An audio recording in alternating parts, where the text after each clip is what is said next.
Commodity बाजार से जुड़ी बारीक बातें बताने के लिए हमारे साथ रोज की तरह मेरे सहयोगी विश्व मोहन जी जुड़ चुके हैं। विश्व मोहन जी, आज क्या है क्लासरूम में? देखिए, कमोडिटी हम आज़ादी का अमृत महोत्सव बना रहे हैं, तो इस वजह से कमोडिटी ट्रेडर्स को भी कुछ मुद्दे हैं, उनको भी आज़ादी चाहिए, कुछ चीज़ों से निजात चाहिए। तो इसलिए हमने आज टॉपिक चुना है कि कैसे जो कमोडिटी एक्सचेंज है, करीब करीब 2 दशक हो चुके हैं, लेकिन उनके काम करने का तरीका अभी भी पुराना है। उस तरह से मार्केट में रिवाइवल अभी तक नहीं आ पा रही है। तो क्या मुद्दे हैं? कई दफ़ा वायदा की चाल फंडामेंटल्स के विपरीत चलती है, ये ट्रेडर्स का कहना है। हाजिर से तालमेल बिल्कुल भाव का नहीं रहता है। वायदा और हाजिर के भाव में 10% तक का भी फर्क देखने को मिलता है।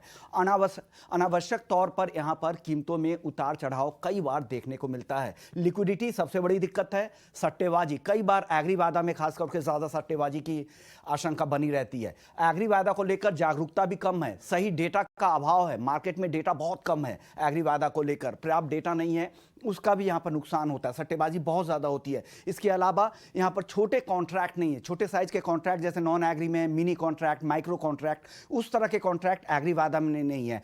ऑप्शंस की अगर बात करें तो ऑप्शंस उतना लिक्विड नहीं है, ऑप्शंस में लिक्विडिटी उतनी ज़्यादा नहीं है, उस वजह से ट्रेडिंग काफ़ी कम हो सकता है। अगर पॉलिसी फ्रंट की बात करें तो पॉलिसी को लेकर क्या दिक्कतें हैं एग्री वायदा को लेकर? तो पॉलिसी रातों रात बिना किसी पार्टिसिपेंट्स के राय के यहाँ पर एग्री वायदा को बंद कर दिया जाता है। उसके बाद इससे जुड़े हुए कोई भी रिपोर्ट भी आती है तो उसको पब्लिक नहीं किया जाता है। एक तरफ हम एफपीआईज को लाने की बात करें, दूसरी तरफ तमाम इस तरह की दिक्कतें हैं जो पॉलिसी लेवल पर हो रही है, उससे एग्री वायदा का कारोबार लगातार कमज़ोर हो रहा है। लेकिन अब सवाल उठता है कि ये चीज़ें ठीक कैसे की जाए? तो सबसे बड़ी मांग है, एक तो कमोडिटी ट्रांजैक्शन टैक्स है, उसको हटाया जाए। वॉल्यूम बढ़ाने के लिए, लिक्विडिटी बढ़ाने के लिए पॉलिसी में एक पारदर्शिता ज़रूरी है ताकि नए निवेशक आए, नए ट्रेडर्स आए और एक नए एसेट क्लास के तौर पर इसको पूरा ही एग्री वायदा को डेवलप किया जाए। ये सबसे अहम ज़रूरी है। इसके अलावा भी कुछ और कदम है, जैसे एफपीओज के लिए जो इंसेंटिव दिए जाते हैं, उस तरह से कॉर्पोरेट्स वगैरह या जो नए ट्रेडर्स हैं